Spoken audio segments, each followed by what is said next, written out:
Finally আমার এটা এসে পড়লো, পার্সেলটা দেখি কিরকম আইছে এখন। দেখি খুলবো এখন।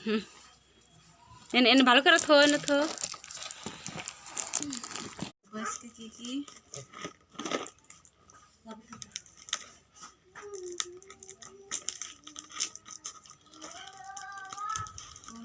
জলদি করো, আমি দেখবো। এই যে আছে। ও মাই গড, ও আগে থেকে ধর, আমার সুবিধা ধর। ভিতরে কি আছে?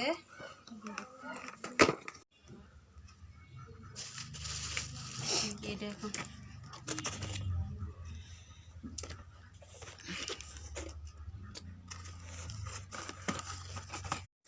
ভিতরে আর একটা নে। ওরে বাবা,